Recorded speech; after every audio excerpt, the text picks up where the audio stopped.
الحمد لله نحمده ونستعينه ونستغفره ونؤمن به ونتوكل عليه ونعوذ بالله من شرور أنفسنا ومن سيئات أعمالنا من يهده الله فلا مضل له ومن يضلله فلا هادي له ونشهد أن لا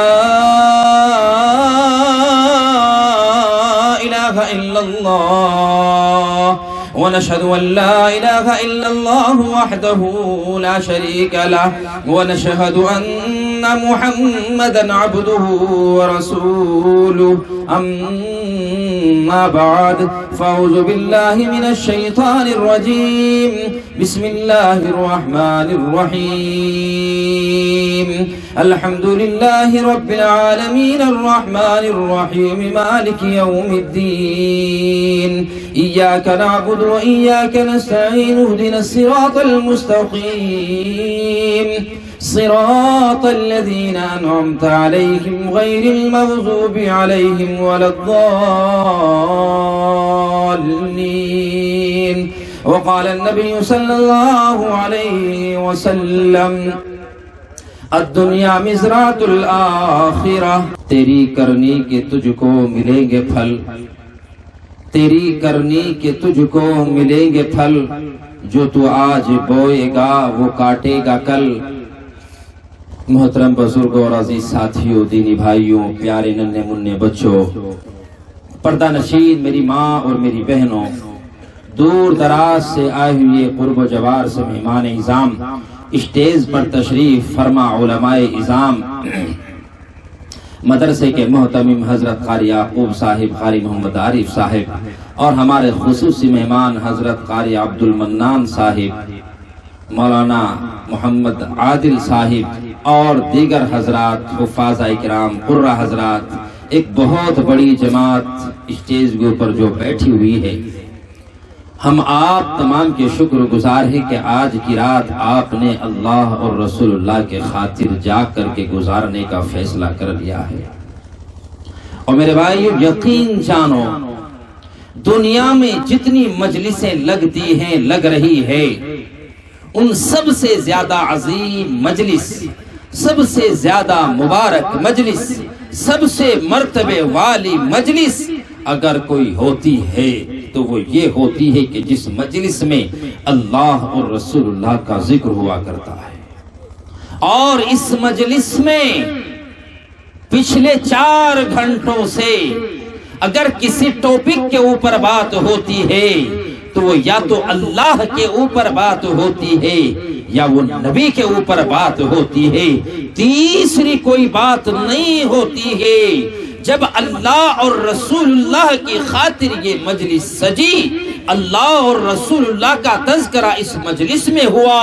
تو سچ بتاؤ میرے بھائیو سچ بتاؤ نوجوان ساتھیو کیا اللہ رب العزت عما نوالہ وہ جل جلالہ آسمان و زمین کا مالک چاند ستاروں کا مالک اس پوری روئے زمین کا مالک ذرے ذرے کا مالک پوری دنیا کو رزق پہنچانے والا رب ساری دنیا کو پالنے والا رب جب آج وہ دیکھے گا کہ یہ میرے وہ بندے تھے کہ کل تک چوراہوں پہ کھڑے ہوئے تھے یہاں زنا کا عام اڈا کر چکے تھے یہاں جھوٹ کا بازار گرم کر چکے تھے یہاں چوریاں ڈالنے کے پروگرام بنا چکے تھے یہاں زنا کے پروگرام بنا چکے تھے اور آج یہ سارے کے سارے میری محبت میں میرے نبی کی محبت میں اس نبی کی محبت میں جس نبی کی خاطر میرے اللہ نے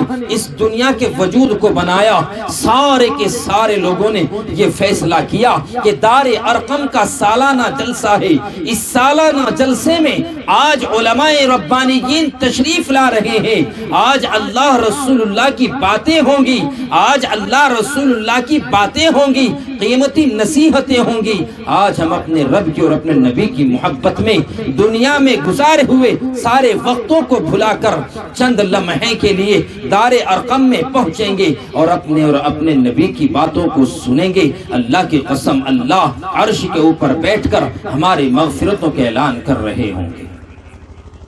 میرے بھائیوں، میں آپ کو ایک ایسی مثال دے کے سمجھانا چاہتا ہوں۔ میں جانتا ہوں کہ ہم سب دیہات کے لوگ ہیں، مثالوں سے بات ذرا جلدی سمجھ میں آتی ہوگی۔ آپ نے دیکھا ہوگا جب ہم راستوں سے گزرتے ہیں تو ایک بہت بڑا مجمع ہمارے سامنے موجود ہوتا ہے۔ جب ہم اس مجمع کے قریب پہنچتے ہیں تو دیکھتے کیا ہے کہ وہاں ایک بہت بڑے مجمع میں ایک سائیکل کا ایک نشان بنا ہوا ہے، ایک کپڑے کے اوپر سائیکل کا نشان بنا ہوا ہے۔ جب ہم اس کے قریب پہنچتے ہیں تو ہمارے دل میں یہ بات آ جاتی ہے کہ یہ سپا کے لوگوں کا جلسہ ہو رہا ہوگا۔ جب ہم اور آگے چلتے ہیں ہمارے ایک مجمع کے اوپر نظر پڑتی ہے، ہم نے اس مجمع کو غور سے دیکھا، ہم نے دیکھا کہ ایک کپڑے کے اوپر 1 میٹر کا کپڑا ہے اور 1 کوئنٹل کا ہاتھی اس کے اوپر لہ رہا ہے۔ ہمارے دل میں یہ خیال آیا کہ یہ بسپا کے لوگوں کا جلسہ ہو رہا ہے۔ جب ہم اور آگے چلتے ہیں ایک کپڑے کے اوپر نظر پڑی، الیکشن کا زمانہ ہے، الیکشن کا زمانہ چل رہا ہے، الیکشن کا دور ہے۔ مثال ایسی دے کے سمجھانا چاہتا ہوں تاکہ آپ لوگ جلدی سے سمجھ جائے۔ ہم نے دیکھا ایک کپڑے کے اوپر ایک پنجے کا نشان بنا ہوا ہے، ایک ہاتھ کا نشان بنا ہوا ہے۔ ہمیں کسی نے نہیں بتایا ہے کہ یہ کون لوگ ہیں۔ آپ نے کہا کہ یہ کانگریسیوں کا جلسہ ہو رہا ہے۔ جب پھر اور آپ آگے چلیے آپ دیکھیں گے کہ کپڑے کے اوپر نظر پڑے گی اور اس کپڑے کے اوپر ایک کھلتا ہوا گلاب کا پھول نظر آئے گا، کھلتا ہوا کمل کا پھول نظر آئے گا۔ آپ کو کسی نے نہیں بتایا کہ وہ کون لوگ ہیں۔ آپ کہیں گے کہ یہ بھاجپائیوں کا جلسہ ہو رہا ہے۔ اور میرے نوجوان ساتھیوں اور میرے بزرگوں، میرے پیارے ننھے منھے بچوں، ذرا سمجھنے کی کوشش کرو۔ سمجھانا یہ چاہتا ہوں کہ جب تم نے سائیکل کے جھنڈے کے نیچے بیٹھے ہوئے لوگوں کو دیکھا، تم نے کہا کہ سپا والے بیٹھے ہیں۔ تم نے ہاتھی کے جھنڈے کے نیچے لوگوں کو بیٹھے ہوئے دیکھا، تم نے کہا بسپا والے بیٹھے ہیں۔ تم نے کانگریسیوں کو دیکھا، پنجے کا نشان بنا ہوا ہے، تم نے کہا یہ کانگریسی بیٹھے ہوئے ہیں۔ تم آگے چلے، تم نے کمل کے پھول کو دیکھا، تم نے کہا کہ یہ بھاجپائیوں کا جلسہ ہو رہا ہے۔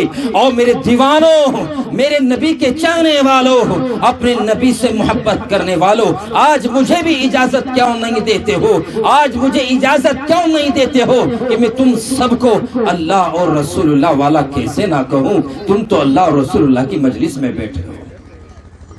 نعرہ تکبیر، نعرہ تکبیر، علماء دیوبند، علماء دیوبند، علماء دیوبند، مولانا آج محمد صاحب، مولانا آج محمد صاحب، مدرسہ دار ارقم، مدرسہ دار ارقم، نعرہ تکبیر۔ میرے بھائیوں، آپ سارے کے سارے اللہ اور رسول اللہ والے ہو۔ اس جلسہ گاہ سے باہر کل تک تم زانی تھے، زانی تھے، تم شرابی تھے، شرابی تھے، تم لٹیرے تھے، لٹیرے تھے، تم چور تھے، چور تھے، تم ہچکے تھے، ہچکے تھے، تم میں جو بھی عیب تھا سو تھا، مگر جیسے ہی تم نے یہ ارادہ کیا کہ دار ارقم میں میرے اللہ اور میرے نبی کی باتیں ہوں گی، اللہ اکبر، جیسے ہی تم نے جلسہ میں تشریف رکھی، جلسہ گاہ میں آئے، میرے اللہ نے تمہارے اوپر اپنا لیبل لگا دیا ہے۔ اور یاد رکھو، یاد رکھو، جس کی نسبت، جس کا تعلق علماء موجود ہے، جس کا تعلق نبی سے جڑ جایا کرتا ہے، قرآن کی مجلس سے جڑ جایا کرتا ہے، علماء سے جڑ جایا کرتا ہے، اللہ سے جڑ جایا کرتا ہے، اللہ اس کے اوپر دوزخ کو حرام کر دیتے ہیں اور جنت کو واجب کر دیتے ہیں۔ آپ کہیں گے واہ مولانا، اور مولانا کیسی بات کرتے ہو؟ ایک تھوڑے سے عمل کے لیے، گھنٹے 2 گھنٹے کے لیے قاری یعقوب کے دار ارقم میں کیا ہے؟ آپ نے تو دوزخ کو اٹھا کے ایک طرف رکھ دیا، جنت کو ایک طرف رکھ دیا، سارا کام ہمیں جنت کا بتا دیا، ہمارے اوپر جنت بھیج دی، جنت کو واجب کر دی۔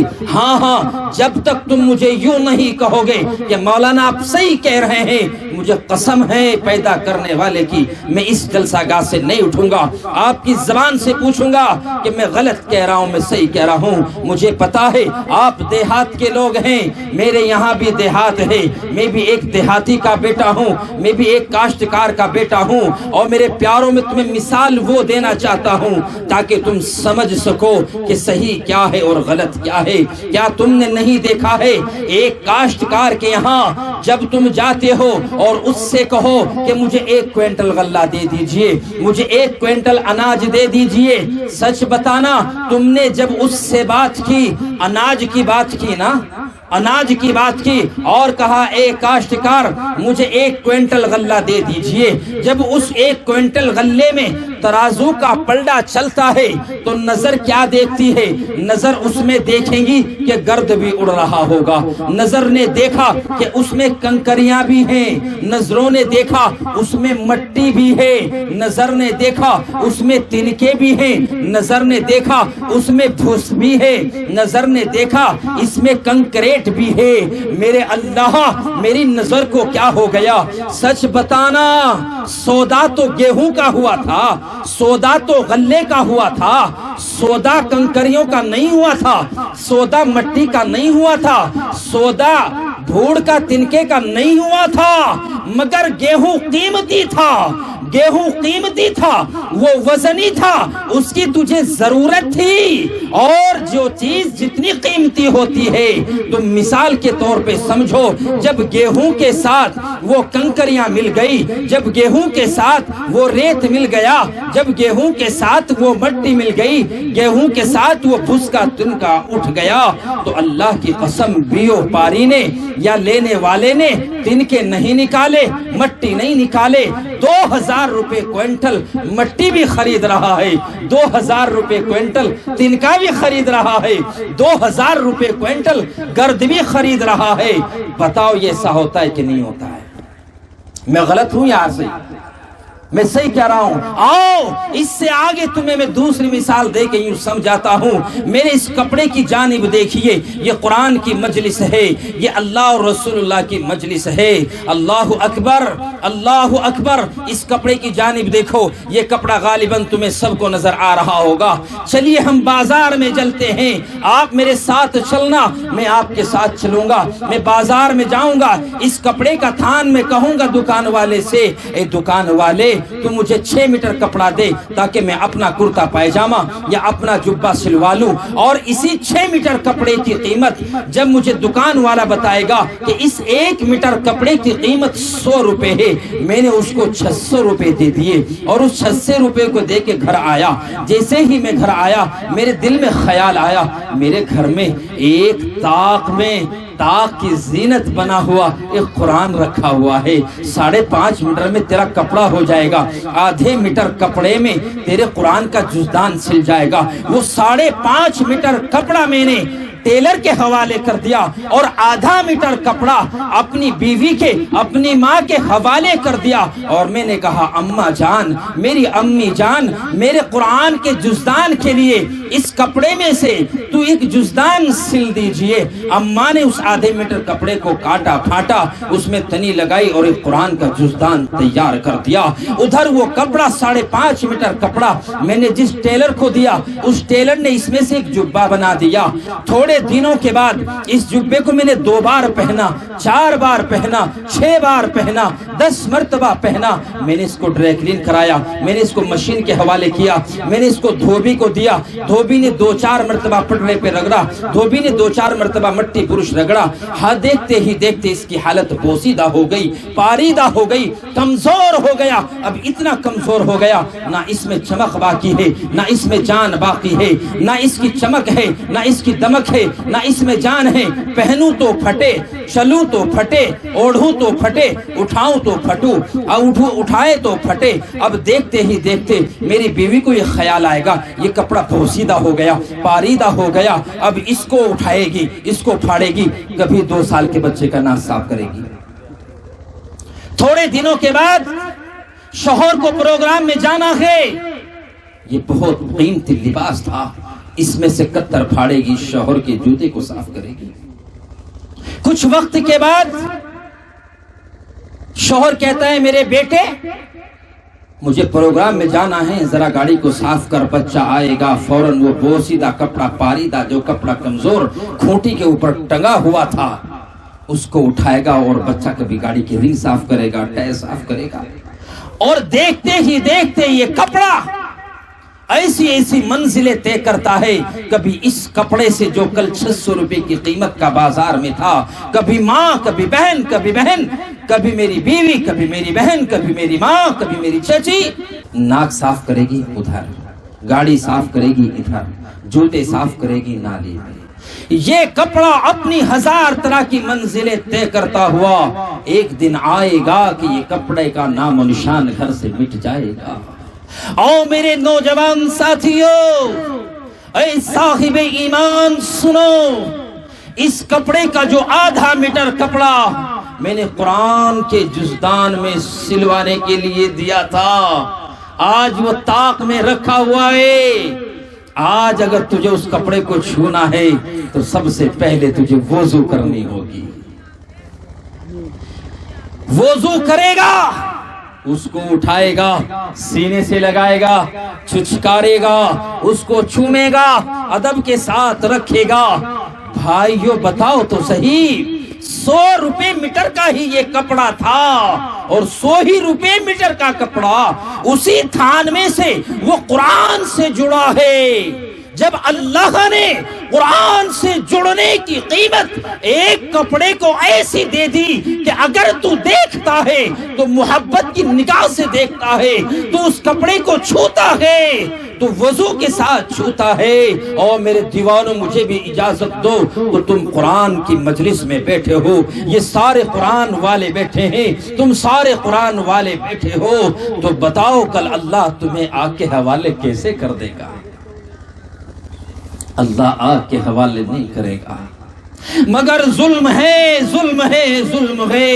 آج یہ قرآن جو ہدایت کی کتاب تھا، گھر میں جب رشتے ہوتے ہیں، رشتوں سے پہلے بات کرتے ہیں کہ صاحب تیری بیٹی پڑھی لکھی ہے کہ نہیں ہے؟ ماں کہتی کہ میری بیٹی الحمدللہ قرآن پڑھی ہوئی ہے، بیشتی زیور پڑھی ہوئی ہے۔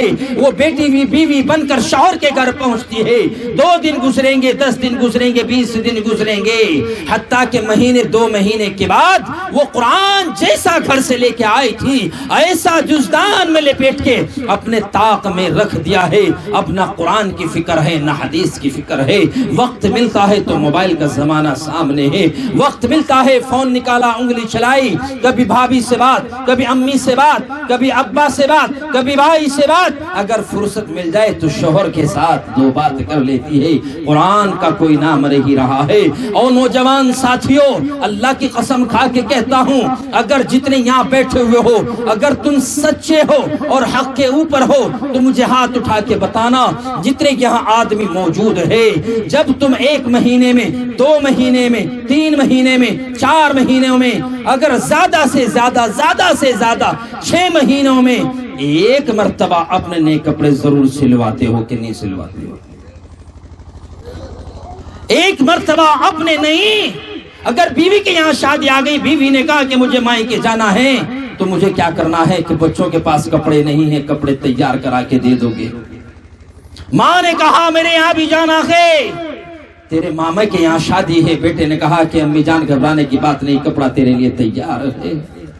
اور نوجوان ساتھیوں، دلوں کے اوپر ہاتھ رکھ کے قسم کھا کے مجھے بتاؤ، یہ قرآن کے ساتھ ظلم نہیں ہے؟ شادی میں جس حال میں قرآن تیری بیوی تیری بہن لے کے گئی تھی، کیا کبھی تم نے 8 دن میں، 10 دن میں، مہینے میں، 2 مہینے میں اپنی بیوی سے کہا ہے کہ تو روز اپنے کپڑے صاف کرتی ہے، قرآن کا جزدان بھی دھل دیا کر؟ کبھی تیرے دل میں خیال آیا بازار سے 2000 روپے کا فراق اپنی بچی کا لے کے دے دیا اور وہ اللہ کا پاک کلام تاپ میں رکھا ہوا بوسیدہ ہو رہا ہے، گرد اس کے اوپر چڑھ رہا ہے۔ ہفتے میں 2 بار تو نہاتا ہے، ہفتے میں 3 بار تو نہاتا ہے، روز شیمپو خوشبو لگاتا ہے۔ کبھی تیرے دل میں خیال آ کہ قرآن گرد و غبار چڑھ رہا ہے، مکھیاں بیٹھ رہی ہے، کبھی تیرے دل میں خیال آیا کہ یہ کپڑا گندا ہو رہا ہے؟ بچے کے کپڑے گندے ہو گئے، باپ نے کہا ہے میری بیوی کیسی بدبخت ہے تو، لوگ مجھے باہر نام رکھتے ہیں کہ تیرا بیٹا گندا ہے، تیری بچی گندی ہے، تو اس کے کپڑے بھی نہیں دھل سکتی؟ باپ اگر بیٹے کے کپڑے نہ بدلے جائیں تو بیوی کے اوپر برس پڑا، مگر باپ کو کبھی خیال نہ آیا کہ گھر میں قرآن رکھا ہوا ہے۔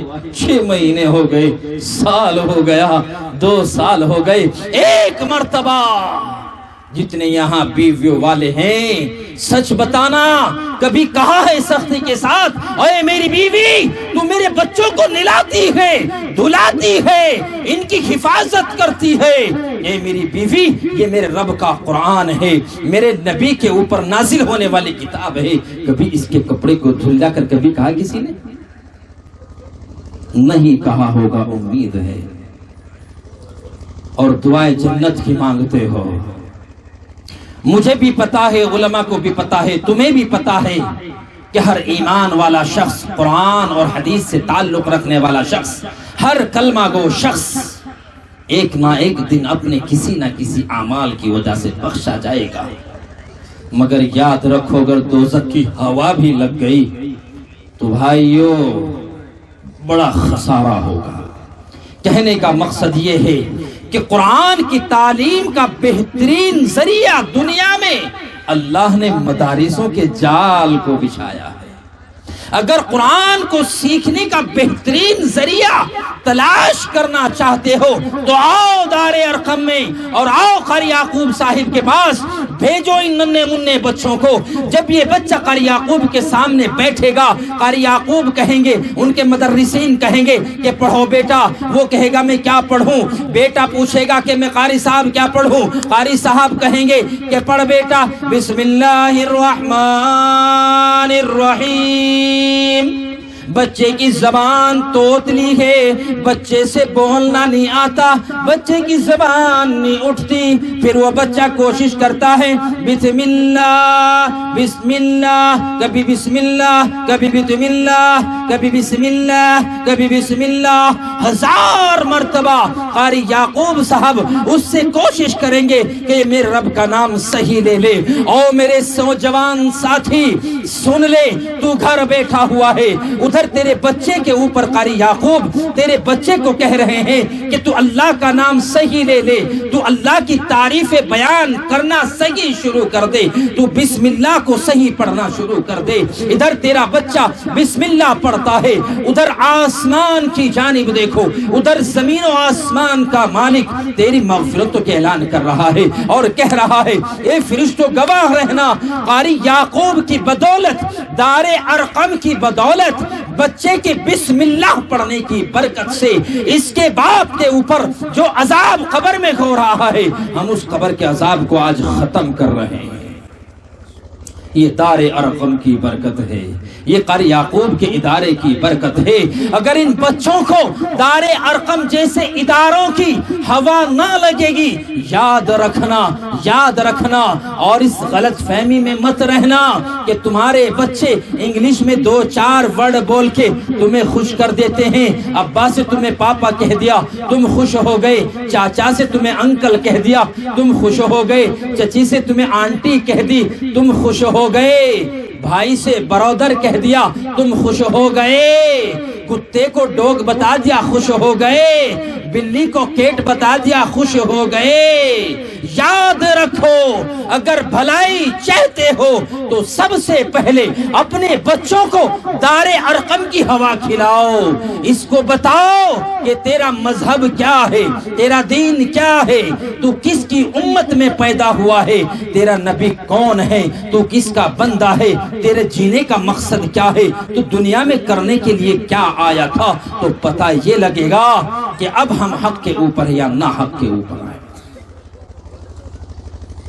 ارادہ کریں، سب ارادہ کریں کہ انشاءاللہ ثم انشاءاللہ اپنے ہر بچے کو دار ارقم کے جیسے مدارسوں کے حوالے کریں گے، کوئی انشاءاللہ۔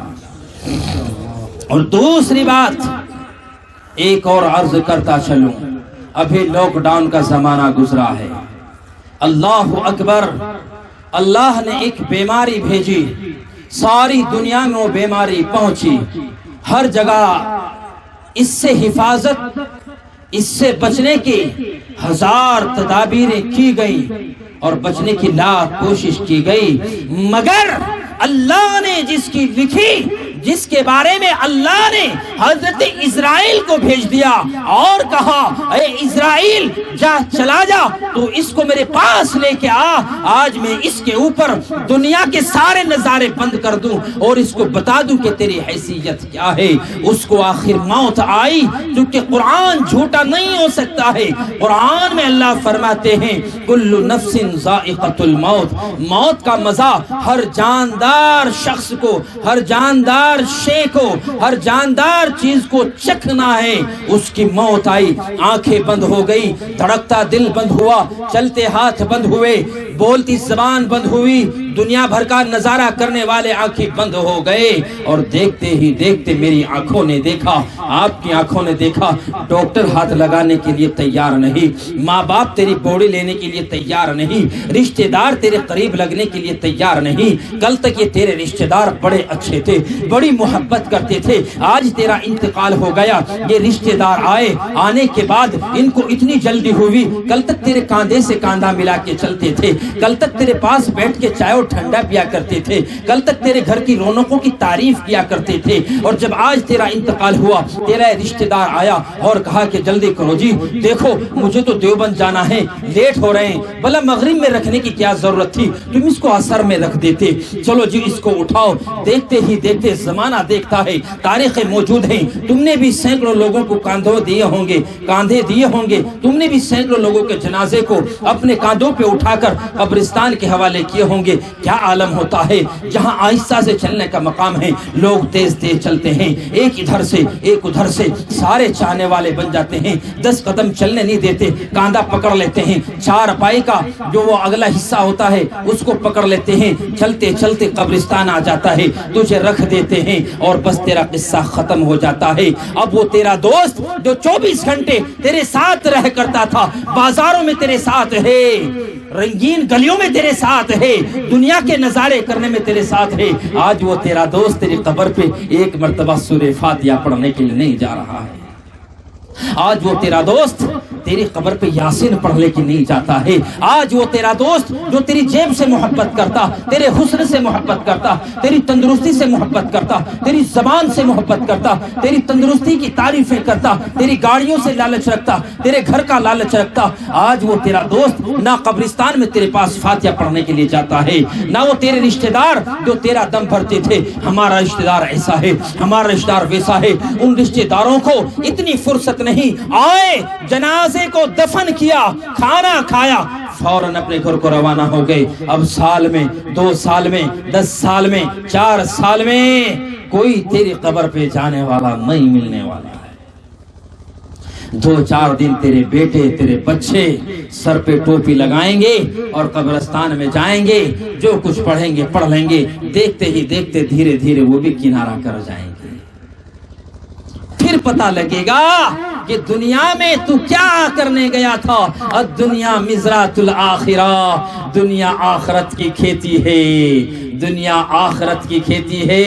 اور میرے بھائیو تمہیں دنیا کی مثال دے کے سمجھا دیتا ہوں، یہ کھیت ہے، اس کھیت میں چلو، تم بھی پھاوڑا اٹھاؤ، میں بھی پھاوڑا اٹھاتا ہوں، تم ٹریکٹر سے اس کھیت کی بوائی سچائی کرو، اس میں اینکھ ڈالو، اینکھ کا بیج ڈالو، جب 1 سال میں فصل تیار ہوگی ہم سب لوگ دیکھیں گے دیکھتے کیا ہے کہ اینکھ کی فصل تیار ہو گئی. اب ہم نے اینکھ بویا تھا تو ہم کاٹ کیا رہے ہیں؟ اینکھ کاٹ رہے ہیں.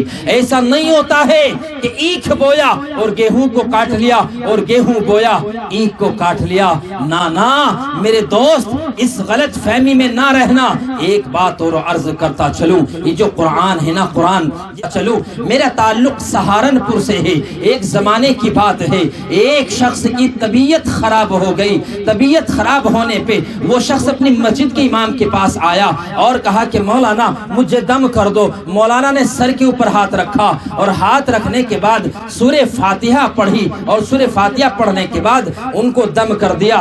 دم کرتے ہی اس کو آرام مل گیا، وہ گھر چلا گیا. تھوڑی دیر کے بعد اس کو پھر تکلیف بڑھی. اس نے اپنی بچی کو بلایا، اے میری بیٹی ادھر آ، جا مسجد میں چلی جا، دار ارقم میں چلی جا، قاری یعقوب ہوں گے، ان کو بلا کے لا، ذرا مجھے دم کریں گے. وہ بچی دوڑی آئی اور کہا کہ قاری صاحب ذرا گھر تو چلو، میرے ابا کے سر میں درد پڑ رہا ہے، میرے ابا کو تکلیف ہو رہی ہے. قاری یعقوب نے نہ سردی دیکھی نہ گرمی دیکھی. جانتا تھا اگر آج منع کر دیا، اگر آج مدرسے سے گھر پہ جانے کے لیے منع کر دیا تو جب سال میں جلسہ آئے گا اسی بات کو لے کے بیٹھ جائے گا کہ واہ قاری یعقوب، جب میں نے تجھے اپنی بچی کو بلانے کے لیے بھیجا تھا تو تو جب نہ آیا، آج تجھے ضرورت پڑی تو تو چلا آیا. قاری یعقوب نے اپنی لنگی کو سیدھا کیا، چادر الٹی سیدھی اوڑی، فوراً چودھری کے گھر پہنچ گئے اور سر کے اوپر ہاتھ رکھا اور پھر دم کیا پھر اس کو آرام مل گیا. قاری یعقوب صاحب آ کے لیٹے ہی تھے، تھوڑی دیر کے بعد پھر بچہ دوڑا ہوا آیا. اے قاری صاحب، میرے ابو کی تکلیف بڑھ رہی ہے، آپ میرے گھر چلیے، میرے ابو کو دم کیجئے. جب گھر پہنچ کے قاری صاحب دیکھتے ہیں تو محلہ اکٹھا ہے، محلہ شور و غل سے اکٹھا ہو رہا ہے اور سر پکڑ کے دہاڑے مار کے وہ چودھری رو رہا ہے اور کہہ رہا ہے اے قاری صاحب، جب تم دم کرتے ہو مجھے سکون ملتا ہے، جب تم قرآن پڑھتے ہو مجھے سکون ملتا ہے. اے قاری صاحب تم میرے پاس بیٹھ کے قرآن کی تلاوت کرتے رہو. دیکھتے ہی دیکھتے قاری یعقوب پہلے سورہ فاتحہ پڑھتے تھے، اب سورہ یاسین کی تلاوت شروع کر دی. اب سورہ یاسین پڑھنا شروع کر دیا. جیسے ہی گھر میں تلاوت شروع ہوئی درد ختم ہو گیا. چودھری نے کہا قاری صاحب آپ جا کے لیٹ جائیے، مجھے الحمدللہ سکون ہے. قاری صاحب اپنی مسجد میں آ کے لیٹ گئے. مگر جیسے ہی صبح ہوئی تو محلے میں پھر ایک شور برپا ہو گیا، مجھے بچاؤ، مجھے اٹھاؤ، مجھے ڈاکٹر کو دکھاؤ. ڈاکٹر کو بلا گیا، کچھ سمجھ میں نہیں آتا ہے. ڈاکٹر انجیکشن لگا رہے ہیں، سمجھ میں نہیں آتا، درد کم نہیں ہو رہا ہے. دیکھتے ہی دیکھتے لوگوں نے کہا کہ قاری صاحب کو پھر بلاؤ. اللہ اکبر، قرآن کا مقام بتانا چاہتا ہوں، قرآن کی عظمت دکھلانا چاہتا ہوں، قرآن کی برکت بتانا چاہتا ہوں کہ جس قرآن کو طاقوں میں رکھ دیا ہے اس کی عظمت کیا ہے، اس کی برکت کیا ہے، اس کی طاقت کیا ہے، اس کی اہمیت کیا ہے، اس کی افادیت کیا ہے، اس کی برکتیں کیا ہے، اس کے پڑھنے کی رحمتیں کیا ہے. قاری یعقوب کو پھر بلایا گیا. قاری یعقوب نے کہا دیکھو بھائی چودھریوں، ایک بات سنو، اب تو زمانہ ٹیکنالوجی کا زمانہ ہے. میں اپنے بچوں کو چھوڑ کے بار بار یہاں آؤں گا تو بچوں کی تعلیم کا نقصان ہوگا. بس ایک کام کر لو، اپنے موبائل میں قرآن فیڈ کرا لو اور اس کے پاس تم قرآن بجا کے رکھ دو. اور خدا کی قسم سہارنپور کا واقعہ، رسول پور گاؤں کا واقعہ موجود ہے، پٹھیڑ سے ملی ہوئی بستی ہے. کبھی جا کے دیکھ لینا. آج بھی اس شخص کے گھر والوں کو لوگ رسولیا کہتے ہیں. زمانہ خیران ہے، موبائل کے اندر قرآن کو بجا کے، ٹیپ کو بجا کے رکھ دیا گیا. اب صبح سے شام تک گھر میں قرآن کی تلاوت شروع ہو گئی اور سر سے درد ختم ہو گیا. دیکھتے ہی دیکھتے 2 دن گزرے، 4 دن گزرے، صبح سے شام تک، شام سے صبح تک. ایک بچے کو یہ ڈیوٹی لگا دی گئی کہ قرآن کی تلاوت 24 گھنٹے جاری رہنی چاہیے. اللہ اکبر. ہر باپ ہر بیٹا، ایک بیٹا اپنے باپ کے لیے کیا نہیں کر سکتا ہے اور ایک باپ اپنے بیٹے کے لیے کیا نہیں کر سکتا ہے. اس کے اوپر بھی میں توجہ ڈالوں گا. بچے نے موقع کو غنیمت سمجھا اور دل میں یہ خیال کیا کہ میرے ابا کی ذرا سی خدمت ہے، میری ذرا سی ڈیوٹی ہے، موبائل کو چارج کرنا ہوتا ہے، ٹیپ کو چارج کرنا ہوتا ہے، بس تو اس کو لگا دے اور قرآن بجاتا رہے. قرآن بجتا رہا، سکون ملتا رہا. ایک دن جب رات کا آخر حصہ ہوا، وہ موبائل ڈاؤن ہو گیا، وہ ٹیپ ریکارڈر جس میں بج رہا تھا وہ بند ہو گیا. آخر موت تو تھی، موت تو آنی تھی. حضرت اسرائیل آئے اور روح کو پرواز کر کے لے کے چلے گئے. جب صبح آنکھ کھلی تو کوہرام مچ گیا. بیٹی وہاں کھڑی روتی ہے، ہائے میرے ابو ایک بار تو بول جا. بیوی کہتی ہے، اے میرے شوہر، اے میرے سر کے تاج، اپنی ایک آخری بات تو بتا دی ہوتی. آئے ماں کہتی ہے، اے میرے لال ایک بار مجھے بتا تو دے، تو دنیا میں چاہتا کیا تھا؟ میرے لال جیسا تو نے چاہا میں نے ایسا کیا ہے. میرے لال تیری خاطر بڑی پریشانیاں اٹھائی ہیں. ادھر بوڑھا باپ سسکیاں لے کے رو رہا ہے، اے میرے بیٹے جب رات تو سویا تو ٹھیک تھا، ایک بار مجھے کہتا کہ ابا جان مجھے تکلیف ہو رہی ہے. اللہ کی قسم میرے بیٹے میں تجھے رات بھر اپنے زانوں میں رکھتا اور ایک طرف قرآن رکھتا اور قرآن کی تلاوت کرتا، تجھے یہ تکلیف نہ ہوتی. اے میرے بیٹے ادھر باپ، ادھر بھائی، ادھر بہن، ادھر بھتیجے، ادھر بیٹی، ادھر بیٹیاں کھڑے ہوئے رو رہے ہیں. اس شور و غل کے بعد اطلاع محلے میں ہو گئی، گاؤں اکٹھا ہو گیا، محلے میں شور مچ گیا کہ رسول کا انتقال ہو گیا ہے. اور انتقال بھی قرآن سنتے سنتے ہوا ہے. لوگوں میں چرچا ہو گیا. لوگوں نے کہا بڑا ایماندار تھا، بڑا نیک تھا، مرتا مرتا بھی قرآن سنتا گیا ہے. ذکر ہوا. الغرض قصہ مختصر یہ کہ لوگوں نے ان کو اس کے آخری مقام تک پہنچایا، قبرستان کے حوالے کر دیا، قبرستان میں دفنا کے آگے لوگ اکٹھا ہو گئے. ایک دن چرچا رہا، 2 دن چرچا رہا. دوسرے دن مولانا وہاں گئے اور پوچھا کہ چلو خیر و عافیت معلوم کر لیتا ہوں. جیسے ہی مولانا یعقوب گھر پہنچے، جیسے ہی قاری عارف صاحب گھر پہنچے، پہنچ کے دیکھتے کیا ہے کہ لوگ تذکرہ کر رہے ہیں، بتانا قرآن کی عظمت کا مقصد ہے. پوچھا کیا آواز آ رہی ہے؟ لوگ طرح طرح کی باتیں بنا رہے ہیں، کیا بات ہے؟ اور میرے بھائیو چلو رسول پور کا سفر کرتے ہیں. وہ بہن آج بھی موجود ہے. وہ بہن کہتی ہے مجھے اس سے زیادہ کچھ نہیں پتا کہ میری شادی کا وقت تھا، میری شادی کا وقت تھا.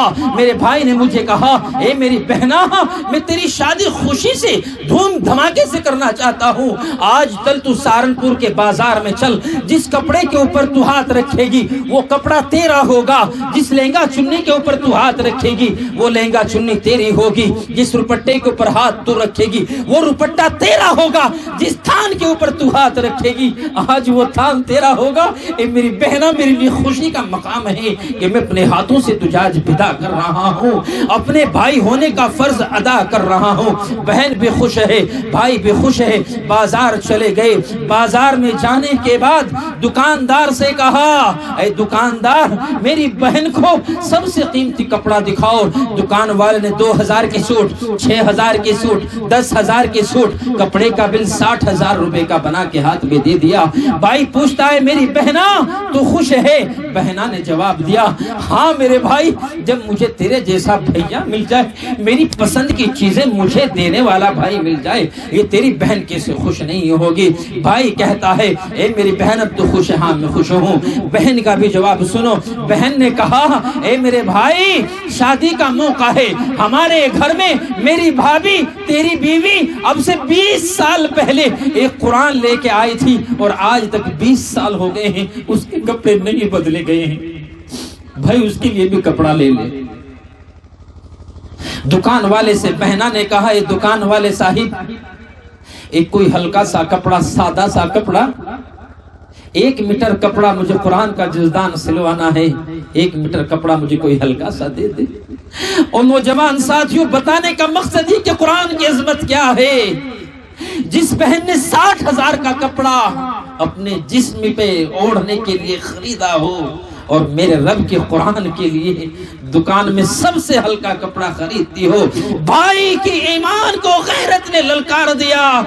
بھائی نے کہا اے میری بہنا, اپنے جسم کے لیے 60,000 کی شاپنگ کرتی ہو اور میرے رب کے قرآن کے جسم کے لیے 50 روپے کے میٹر کے کپڑے کی خریداری کرتی ہو. اے دکان والے, تیری دکان میں سب سے قیمتی میری بہنوں کے کپڑوں سے قیمتی اگر کوئی کپڑا ہے تو وہ تھے. دکان والا اٹھا, جو سب سے قیمتی کپڑا دکان میں موجود تھا اس کپڑے کو اٹھایا, اس میں قینچی لگائی اور 1 میٹر کپڑا کاٹ کے دے دیا. اللہ اکبر. بہن روتی ہے اور بتاتی ہے مجھے اس سے زیادہ کچھ نہیں پتا ہے, بس مجھے اتنا پتا ہے کہ میرے بھائی کا صرف قرآن کی محبت میں اتنا سا عمل کرنا تھا اور میرے اللہ نے میرے بھائی کو وہ مقام بخشا ہے کہ اتنا زندہ رہا, شادی کے بعد اتنا قرآن سنا اور مرتے مرتے بھی قرآن کی تلاوت سنتا چلا گیا ہے. یہ قرآن کی عظمت ہے. بھائیو آج عہد کرو کہ کل کو سارے گھروں میں جتنے قرآن موجود ہیں انشاءاللہ ثم انشاءاللہ سارے قرآنوں کو نئے کپڑے پہناؤ گے کوئی انشاءاللہ. سارے قرآنوں کو جتنے کپڑے بوسیدہ کمزور ہیں ان کو اٹھا کے ایک طرف دفنا دو. ادب کے ساتھ نکالو, ایسا نہیں کہ اس سے گاڑیوں کے گردے صاف کریں گے, اس سے بچوں کے ناک صاف کریں گے, نہیں, اس کو احتیاط سے اٹھاؤ, اس کو دفناؤ. یہ قرآن کی عظمت ہے. تو کہنے کا مقصد یہ ہے کہ جب اللہ قرآن سے جڑنے کی نسبت پر ایسے ایسے فیصلے زمینوں پہ اتارتا ہے تو یہ سارے قرآن والے, ان کے سینوں میں قرآن ہے, ان کو تم غلط کیوں کہتے ہو؟ لاک ڈاؤن کے زمانے میں آپ کے علاقے میں ہی ایک عالم دین نے, حافظ قرآن نے پھانسی لگائی, کہ آپ کو نہیں پتا ہے؟ لاک ڈاؤن کے زمانے میں 100 گھر والوں نے 100 گھروں نے اپنی مسجد کے امام کو گھر بھیج دیا کہ ہم تمہاری تنخواہ نہیں دے سکتے. اس کو بچے نہیں تھے, اس کا ظلم تھا کہ وہ حافظ قرآن تھا, اس کا ظلم یہ تھا کہ قرآن اس کے سینے میں تھا. میرے بھائیو پھنسو گے, خدا کی قسم مارے آئیں گی, پکڑے آئیں گی, آزمائش آئیں گی. ابھی وقت ہے, اللہ نے موقع دیا ہے, اللہ نے وقت دیا ہے. آج مجمع میں, دار ارقم کے مجمع میں بیٹھ کے اپنے گناہوں کی توبہ کر لینا, ان علماء کا عہد لے لینا, ان علماء سے کی ہوئی غلطیوں کو معاف کرا لینا. نہیں تو یاد رکھنا کل حشر کے میدان میں جب اللہ بلائیں گے ادھر آ جاؤ, ان کو الگ, پردے کے پیچھے, تمہیں سب کے سامنے, پھر کہاں جاؤ گے؟ بات سمجھ میں آ گئی بھائی؟ سب کی سمجھ میں آ گئی؟ قرآن کے اوپر عمل کریں گے, اپنے بچوں کو سب قرآن پڑھائیں گے, سب قرآن والوں سے محبت رکھیں گے انشاءاللہ. سارے دار ارقم سے محبت رکھو گے کوئی انشاءاللہ, سارے دار ارقم میں پڑھانے والوں سے محبت رکھو گے کوئی انشاءاللہ. آج کے بعد جس داڑھی ٹوپی والے حافظ قرآن کو دیکھو گے, اگر وہ تمہارے دروازے کے اوپر چندہ مانگنے کے لیے تو سب کو دو گے کوئی انشاءاللہ. اب گرمی کا زمانہ ہے, یہ چندے والے آئیں گے, رمضان کا مہینہ ہے, اللہ کی قسم تو اس کو تھوڑی دیر اپنے گھر میں بٹھا لے اور روزہ افطار کرا دے, تجھے کتنا بڑا ثواب ملے گا. اور اس کو روزہ افطار کرا کے 50 روپے دے دینا, لو مولانا یہ تمہارے مدرسے کی رسید ہے. سچ بتاؤ وہ تمہیں 1 سال تک یاد رکھے گا کہ نہیں رکھے گا؟ اور اگر تم نے اس کو ادھر افطار کا وقت ہے, ادھر اس کا حلق سوکھ رہا ہے, دن بھر سر پہ رومال رکھتا ہوا گلیوں گلیوں کوچوں کوچوں گھومتا پھرتا دار ارقم کے لیے, اس گلی سے اس گلی میں, اس گلی سے اس گلی میں, اس کونے سے اس کونے میں, تم نے کہا ابھی تو صبح کا موقع ہے, شام کو آ جانا. جب شام کو گئے, مولانا اب تو لیٹ ہو گئے, افطار کا ٹائم ہو گیا, تم صبح آ جانا. اللہ اکبر. ذرا سوچو جب تم ان علماء کے چکر لگواؤ گے تو پھر اللہ تمہارے کیسے چکر لگوائیں گے؟ یاد رکھو ان علماء کے بنا, ان علماء کے بغیر تمہارے گھروں میں نہ قرآن پڑھا جا سکتا ہے, نہ نمازیں صحیح ہو سکتی ہیں, نہ حج ادا ہو سکتا ہے, نہ زکاتوں کا پتہ ہوگا. بیٹی باپ سے نہ شرمائے, باپ بیٹے سے نہ شرمائے, ہر حیا کی چادر کو چاک ہو جائیں گے. ہر حیا والی عورتیں بے لگام ہو جائے گی۔ یہ علماء کی برکت ہے، یہ جلسے کر کے تمہیں بلاتے ہیں، سمجھاتے ہیں، قرآن و حدیث مسجد میں آتے ہیں، چلتا پھرتا مکتب تبلیغی جماعت، اس جگہ سے اس جگہ، اس جگہ سے اس جگہ۔ میرے ایک دوست ہیں تیاگی، تلہیڑی بزرگ بس اسٹینڈ کے اوپر ہیں، میں ان کے ساتھ بازار میں بیج لینے کے لیے چلا گیا۔ وہ تیاگی جی کہتے ہیں مولانا بیٹھو، میں بیٹھ گیا۔ وہ کہتے ہیں مولانا ایک بات سمجھ میں نہیں آئی، کہ میں نے کہا پوچھو بتاؤ۔ وہ تیاگی کہتا ہے 1 منٹ کی بات ہے، پرچی مت لکھنا۔ وہ کہتا ہے تیاگی، وہ بازار والا بیج والا کہتا ہے مولانا ایک بات سمجھ میں نہیں آئی، یہ سمجھ میں نہیں آیا کہ تمہاری برادری میں، تمہاری قوم میں اتنے جلسے ہوتے ہیں، اتنے تبلیغی والے پھرتے ہیں، اتنے مدرسے والے پھرتے ہیں، اتنے حافظ پھرتے ہیں، اتنے مولوی پھرتے ہیں، اور کام ان کا صرف ایک ہے کہ تمہیں اللہ اور نبی کی بات بتاتے ہیں۔ آج وہ زندہ موجود ہے، میرے ساتھ چل کے دیکھ لینا۔ میں یوں حیران تھا، میرے اللہ یہ سوال کیسا کر رہا ہے، کہیں اس کے سوال میں تو پھنس نہ جائے، کیونکہ اس کا سوال ہی ایسا تھا کہ مولانا تمہارے یہاں مولوی الگ، مفتی الگ، قاری الگ، حافظ الگ، مدرسے الگ، مکتب الگ، جماعت والے الگ، ملاقات والے الگ، گشت والے الگ، 8 کے 8 دن کوئی نہ کوئی تمہارے دروازوں پہ کھڑا ہی رہتا ہے، مگر تمہاری قوم میں سدھار کیوں نہیں آتا ہے؟ اور وہ شخص کہتا ہے غیر مسلم ہے، کلمے کو جانتا نہیں، کلمے کا مطلب نہیں جانتا۔ وہ کہتا ہے کہ مجھے پربھو کی قسم، اگر 8 دن میرے اوپر ایسی محنت میری مندر کا پنڈت آ کے کر دے تو میں قسم کھا کے کہتا ہوں کہ مندر سے اپنے سر کو جب تک نہ اٹھاؤں جب تک مجھے کچھ نہ مل جائے۔ یہ غیر مسلم کا جواب ہے۔ ہے ہند میں انوکھا مرکز تحفظ دی، یہ دی کا ترجمہ ہے مرکز تحفظ دی۔